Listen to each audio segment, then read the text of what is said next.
Wednesday, 28th of February, last day of the month. Welcome to you at home. In a punch.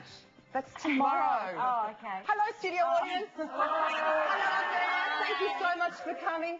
So much to chat about today. We're chewing the fat, literally, actually, because fat is a topic close to my bottom. And given what we know about obesity in our country, possibly a little bit close to comfort to your butt as well.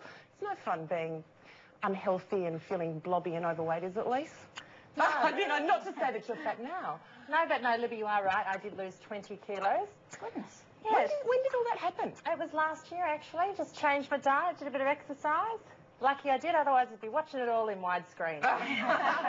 Mikey Robbins, entertainer, brilliant brain, is joining us to tell us how life has changed for him since shedding an amazing 57 kilograms. That's extraordinary. It's extraordinary. Yeah, it's about health, though, rather than just losing weight, don't you think? Absolutely. It's not your weight doesn't determine your worth as a person, but it kind of makes life a bit easier when you know that you're healthy.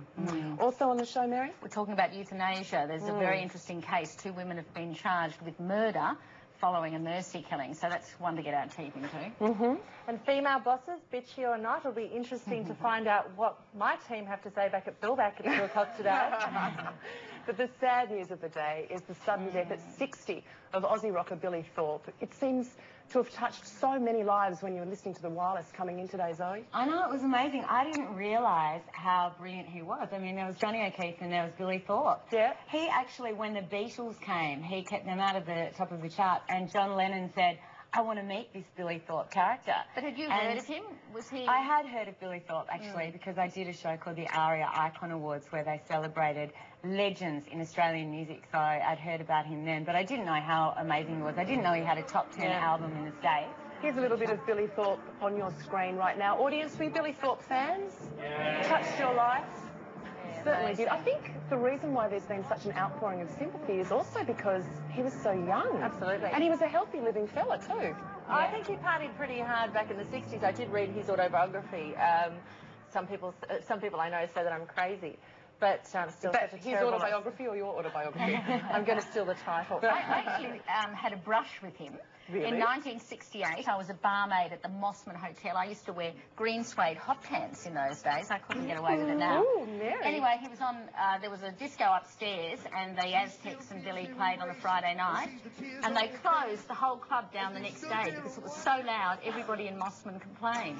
Yeah. It never opened again. That was the end of the club. Someone told me that he wanted to play louder than anyone else, and he played at the Sydney Town Hall once, and he had a whole wall of Marshall amplifiers, and they started shaking, and a couple of them were falling, and everyone was screaming. I don't think he'd be allowed to do it now in terms of occupational health and safety. Well, I did hear on the latest tour for Long Way to the Top, which just went around Australia last year, that Billy Thorpe actually starred in, along with so many other Australian greats, that they said when he was playing in Bondi, he played so loud that even the goldfish floated to the top of the tank and turned up their tails. He was a really loud amazing player. impact. No, but I mean, I was just shocked with the outpouring of grief. Even my mother, my Aunt Judith today were telling me about, oh, I might cry actually, about how they saw him at Parramatta when they were 14 years old and just how fantastic he was and how kind he was to them. So. And I think it's terrible when people die like that at that age so suddenly. There's no time for their family to actually, I mean, coming to terms with it. It's very, very,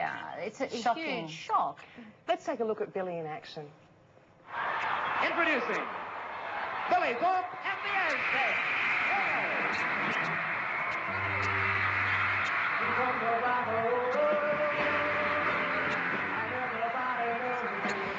Do you think the reason why there is such an outpouring of grief is because he's a symbol of the baby boomers, and it's kind of like a signal, I guess, that time is passing and mortality is staring them in the face? And back then too, I think that so many teenagers of that generation were listening to overseas artists too. So to have a superstar, an Australian superstar, really defined their identity. What do you think, Mary? Is that the Yeah, whole I think thing? it is. I think it does have a lot to do. It's a very significant passing for people of my generation, people 50 plus, because he does symbolise the freedom and the extraordinary time, the Vietnam War, everything that was going on then.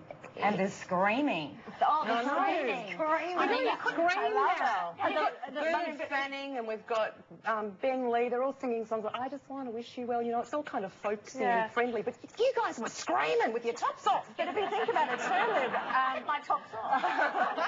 But Libby, they're you know, the loud music, the screaming. No wonder so many people of Mary's generation are deaf. A country's personality, like ours, like Australia, it isn't just defined by its politicians or its sports stars. It's the people who make us feel good, you know, who sing the words that we feel in our hearts. And for that, Billy Thorpe, we thank you. More after the break.